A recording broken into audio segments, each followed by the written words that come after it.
Hey everyone, welcome to another episode of WRAL Triangle and 2.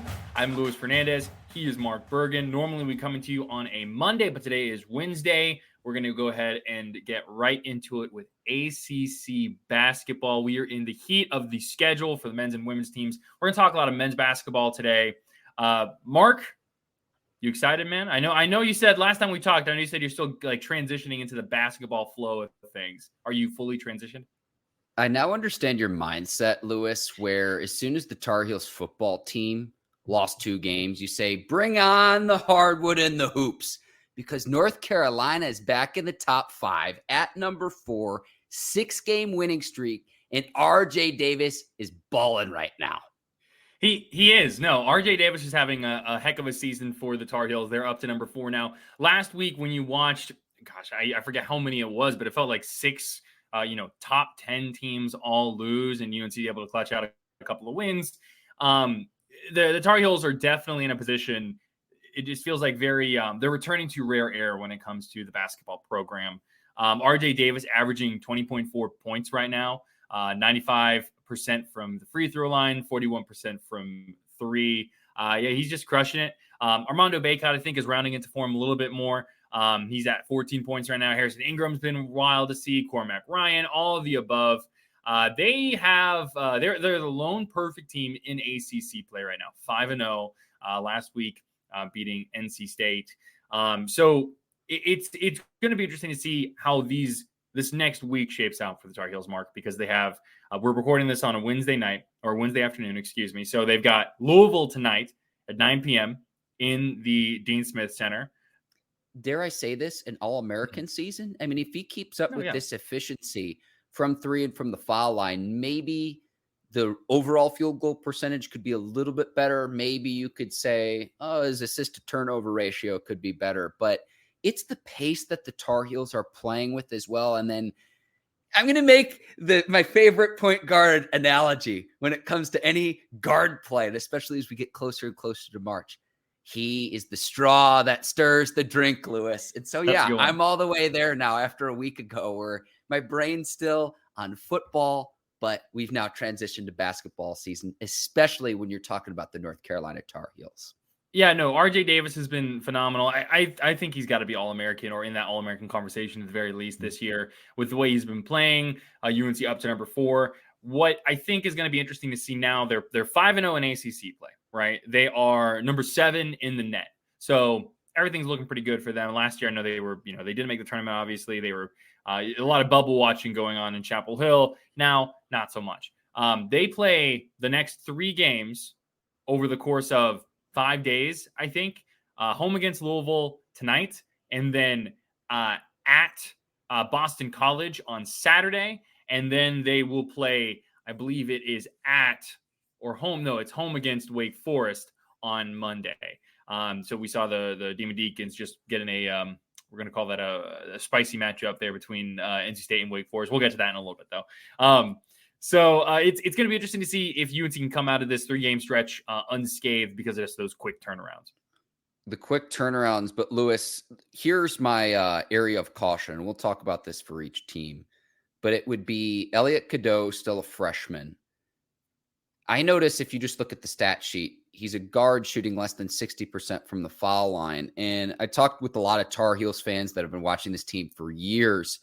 When he's open, give him the green light to shoot and to develop that confidence. And I love that he's a pass-first player. I like that about him. You don't see that a lot with guards anymore because you see the combo guard and let me just let loose and launch it as soon as I step across half court, a la Steph Curry. When he's open, shoot the ball. But then when he gets to the foul line, I think developing that confidence from the outside is to say, let's improve those foul line numbers. And then when he is open from the outside, don't be afraid to shoot the ball, especially when you're open. That would be an area of improvement I'd like to see in the coming weeks for the Tar Heels. Sure. And I think you have to remember with his age, especially Elliot Cadeau is still stepping into things. I like the way he commands the offense. I like the way he moves up and down the floor. Elliot Cadeau is going to be fine. I think it's one of those things where it's going to take time. And I do feel like he has been shooting more looking back at just kind of the most recent box scores, right? He had only 2 shots against Pitt, 4 shots against Clemson, but then against NC State and against Syracuse, he's up to 8. 7 shots. He took a couple of threes. He still hasn't made a three since December 29th, but it's one of those things with Elliot Cadeau where I feel like it's just going to take time. He's going to continue to grow into his role, into 2 years as a basketball player. The NC State game for me was really good for Elliot Cadeau. He had 11 points, 6 assists, only 2 turnovers. He's taking steps in the right direction. But that's what's so good about this UNC team, right? He doesn't have to overexert himself. He can grow into who he is as a basketball player because you've got guys like Harrison Ingram, Armando Bacot, RJ Davis. You want to continue to see that the Cormac Ryans of the world continue to take steps. But UNC's in a really good spot. Their 3-point field goal defense. I don't know if you've been paying attention to this. It's wild to look at just how teams have been shooting against them in recent stretches. I mean, I think NC State only had 1 or 2. You had Syracuse make a couple towards the end, but just in general, teams have been shooting very poorly from 3 against UNC. So that's one of those things where, okay, when those shots eventually do start to fall, how does UNC react? What do they continue to do? But I feel like UNC is just continuing to grow, and they're really hitting their stride now, it's going to be interesting to see what that is. And the ACC needs that, to be honest, because UNC and Duke are kind of carrying the ACC as a conference right now, it feels like. The last thought I have about the Tar Heels is that to open that Syracuse game, to push the pace, is they open in a press and pressuring opposing ball handlers all the way up the floor. I don't know if that has impacts. I don't know the X's and O's as well as some people do, but if that has an impact on that 3-point defense that you were talking about, Lewis. I know the way the Syracuse game, I'll put it this way. The way UNC has been in the past couple of years, after getting a win against State like that on the road, a tight one, you would have expected a letdown against Syracuse. For UNC to come out and put their foot on the pedal like they did against the Orange and to dominate the way they did in that game, it's good steps, good signs for UNC, not just this season, but as a program as a whole. Before we move on, what are you most looking forward to tonight's game against Louisville? I think it's like, I said this on, when was this State game? Was that was last Wednesday? I said this while the State game was going on. Harrison Ingram is one of my favorite players in the ACC, in the country, in North Carolina, however you want to phrase it, to watch. Because he's just truly a do-it-all kind of guy. Offensively, it's a lot of, hey, isolate him in the post, let him go to work. I enjoy watching him just play offensively in general, but he just kind of gets it. He's a glue guy. He's someone who, against NC State, he had 19 rebounds, which was the most for a UNC player against NC State. Ever. And when you listen to him post game, he very much just kind of understands that his role is constantly shifting. And he's I think what it was after the State game, he said, my wrist has been hurting me a little bit. So I understood that my shot might be a little bit off. So I needed to compensate with attacking the boards and getting rebounds and things like that. So they're just good vibes in general around this UNC team. As a whole, you want to see that continue against Louisville, who is not good. Not good, Mark. All right, let's go on to Duke. Yes. So number 7, Duke. The Blue Devils have also been trending upward considerably. They lost their first ACC game of the year back in December, 8 straight wins since then. The most recent one coming at home against Georgia Tech on Saturday. So next up, they have about a week off, and then they'll play again home against Pitt, which is good because they've got some injuries that they are dealing with, Mark. Yeah, the time off will do them well because knee injuries to key players, 2 starters in Jeremy Roach, Mark Mitchell. And you're talking about, okay, what kind of impact are we talking about here? Roach is your number 2 scorer. Mitchell is your number 3 scorer. And Roach is a senior guard. And he started the last 32 games for the Blue Devils, has a lot of experience. And you want to try to get both players back on the court healthy, as close to 100% as you can get mid-season with knee injuries. Don't know full to quite extent, but some good news too with John Shire saying that they did some imaging on Roach's knee and they're not overly concerned about it. So some good news there, but I hear knee injuries and I don't care if it's even just a mild sprain. I have some cause for concern there, but Duke on an 8-game winning streak, it hasn't really seemed to matter. as we get further and further into the season, and particularly when we were talking about just UNC a minute ago, when you get closer to that Battle of the Blues game, first one on February the 3rd, where are these players at from an injury standpoint? What kind of contributions are they making? Because against the elite of the elite in this conference, in the country, once you get into tournament play, you're going to need both of those players if you're Duke. Yeah. Mark Mitchell has been dealing with some injuries on and off this year. So, him having to sit this past game, after the game, John Shire essentially said that, he hadn't really been able to do much. So they were still feeling out, wasn't really sure how long Mark Mitchell was going to be injured. And that's tough because Mark Mitchell, is going to give you a lot on defense. He's also their second leading rebounder. When we see Mark Mitchell go off, it's a lot of stuff in the paint. He's still trying to find his 3-point shot, which has not been falling. But, he's definitely someone who can make a difference for Duke. And then Jeremy Roach, that is very, very concerning if you're Duke. The fact that it is positive and he's day-to-day versus something going to be longer, that's big. I was at that game, the Georgia Tech game on Saturday for Duke, Georgia Tech, and it was late in the second quarter. Just kind of comes up limping a little bit. It was he had left, he came back in, and then he left again. He was kind of kicking out his knee, is how I would phrase it. You know what I mean? So I don't know if there was something that's more muscle related or if it's just kind of like a knee collision type thing. So, but you hope Jeremy Roach will be okay because he's so big for what Duke wants to do. But they'll play Pitt. Pitt is, Capel knows that Duke program very well. So that's one of those things where you hope that what Duke can do, is get healthy and just take care of business. Having that week off is so big for the Blue Devils, truly. Like it timed out so well, a bit serendipitous.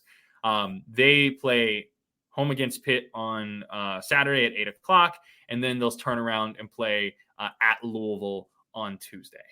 Yeah, hips don't lie. Kyle Filipowski's doing his thing, and then Tyrese Proctor. I'd imagine they'll continue their winning ways. And can you imagine if both Duke and UNC continue the winning streak into the Battle of the Blues game come February 3rd? It'd be remarkable to where if both teams are on big, big winning streaks going into that game.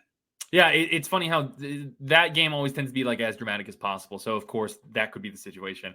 And Filipowski, man, shout out to Phil. Like Cal Filipowski went off against Georgia Tech. A lot of shots, not the most efficient, but he stuffed the stat sheet. He was huge. And we're talking about injuries, right? Tyrese Proctor has been nursing that ankle injury that he got back against Georgia Tech in early December.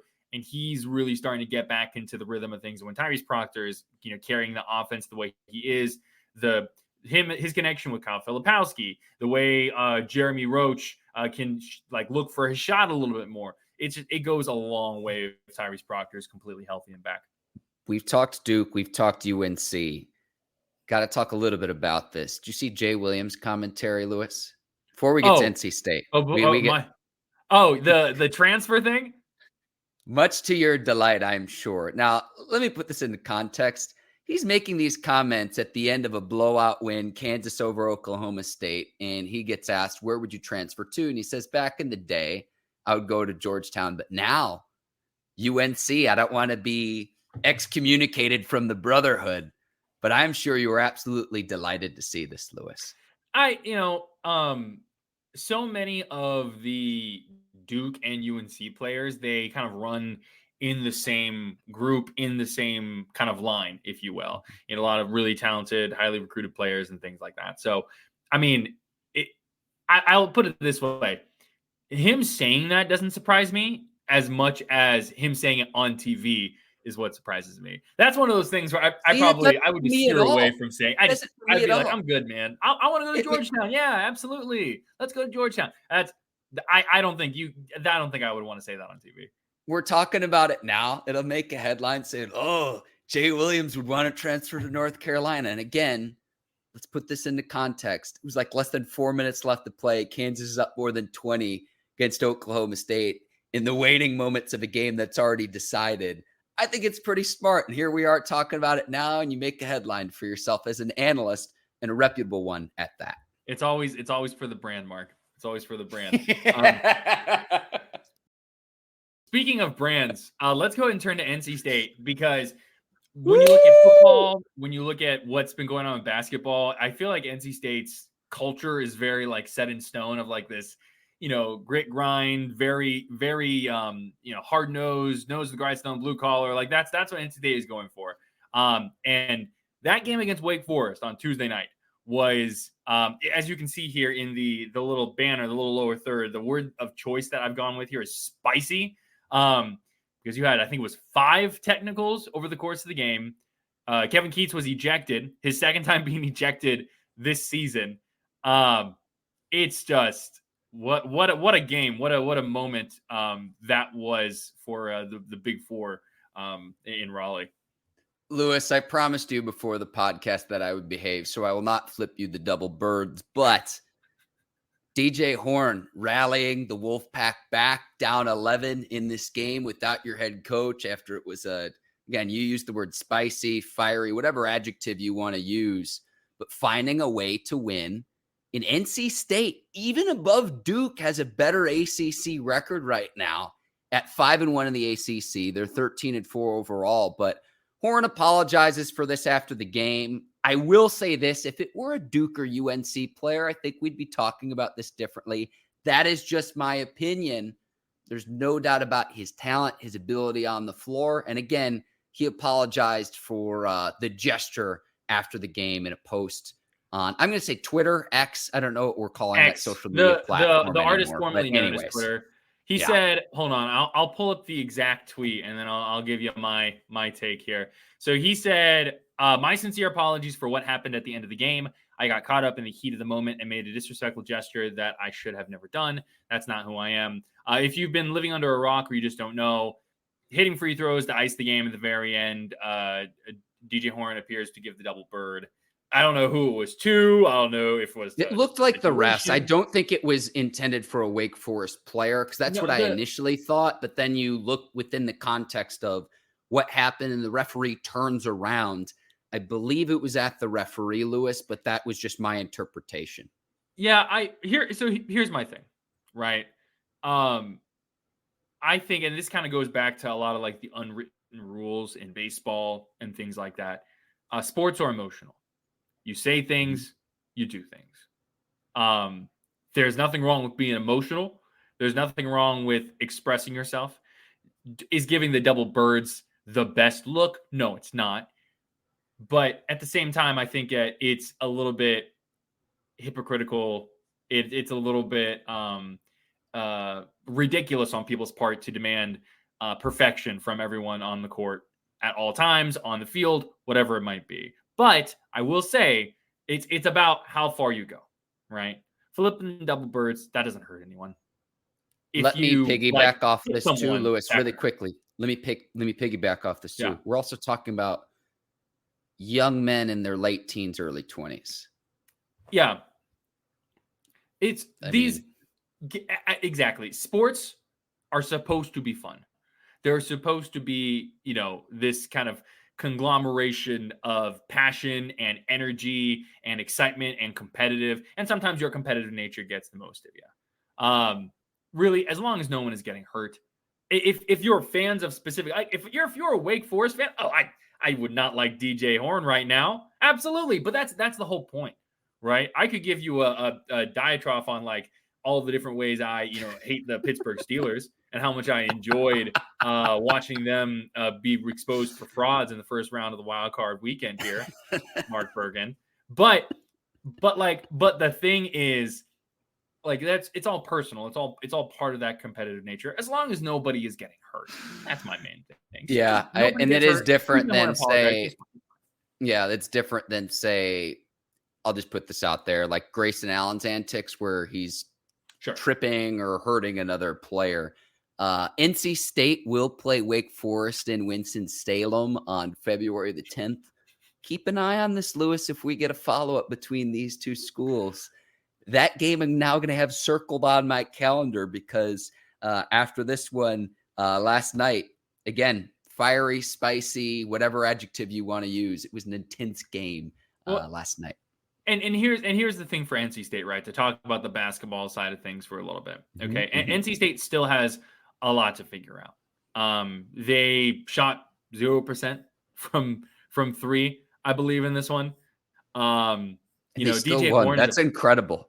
It's DJ Horne's a 42% free throw shooter, but besides that, Casey Morsell, who is normally a very good shooter, is low 30. Like Dennis Parker Jr., who's getting 20 minutes a game, he's at 35%. Jane Taylor is at like 33%. So they're not the best from that perspective. And there are little things like that they have to iron out. But if you're not going to be successful, like at those more finesse style of things, you need to muck things up, get it dirty. And NC State is in a situation, right? You mentioned how they're 5-1 in the ACC play right now, I believe. Mm-hmm. They are, and I've said this many times, I'm going to continue to say it. NC State, because of what their non-conference schedule was, is in a tough position for their tournament. They have to do really well in ACC play. So like a game like that against Wake Forest, those are the type of games in ACC play that are going to make the difference between who gets into the tournament, who gets out of the tournament. So of course, Kevin Keatts is going to get ejected in whenever it was early in the game because he's trying to get everyone going. Sometimes coaches do that kind of things. So, he said afterwards, I'll to paraphrase and remove any kind of expletives or anything like that. Mm-hmm. Essentially, he was like, he's tired of people saying that this NC State team doesn't fight. I don't know who's saying that this NC State team doesn't fight. Whoever's saying it, I think they're incorrect. Maybe he's talking to his team, Lewis. Yeah, maybe that's what it is. So they fight. They do what they need to do. Right now, NC State is 68 in net. And I know net is not everything, but as we have seen with the NCAA Tournament Selection Committee, it's going to matter come March. So yeah, I think Lenardi has them as either first 4 in or last 4 in or first 4 out, like hanging right around that bubble. So NC State's going to be living on the bubble all year long, and you're going to have to be aggressive. You're going to have to be tough. You're going to have to do all those things if you want to find success and get on the right side of the bubble. You've been saying this for a few weeks now. 0 of 8 against Wake Forest last night, and then only 33% from 3-point range. So if you're going to play from the inside out and rely on the touch from the big fella, the lefty DJ Burns, you're going to have when a team doubles him, right? What's your counter when a team's adjust or they double team him or they deny him post entry, post positioning? You've got to figure out what your counter is to that. And 33% from 3, 0 of 8 last night. That is not going to get it done if you do want to make the tournament come March. And NC State has had a lot of those type of games, right? Games that are very tight, that are very hard fought. You go back to Boston College, start ACC play, that game going to a past regulation. I forget if it was 1 or 2 overtimes. The Notre Dame game, which is a team that they should have beat pretty handily, but it ends up being much tighter. DJ Burns makes the clutch play at the end. The UNC game was very tight until the final 9 minutes or so, and then UNC goes on that 15-4 run or whatever it was. And then this one against Wake Forest, they have to rally and come out tight, in a tight game there. So these are the type of games that NC State is going to play this year. I would much rather have that type of identity as a basketball team than not have an identity at all. And I think NC State, at the very least, they're gonna fight, like Keatts said after the game yesterday or on Tuesday. Lewis, I got nothing left, my man. Yeah, enjoy the Dean Dome tonight. Yes, I will be there at the Dean Smith Center Wednesday night. I'll also be there on Saturday when Duke plays Pitt at 8:00. So we'll have plenty for you. Make sure you catch all that coverage on WRAL.com, WRALSportsFan.com, all of that. You can listen to us on wherever you get your podcasts. You can also watch us on the 99.9 The Fan YouTube page. We are getting into the thick of ACC play. I am super excited. Once we get to February, Mark, it's going to be go, go, go. And I'm pumped to see how this shakes out. The ACC has a lot of work left to do, but the local triangle teams are right in the thick of it.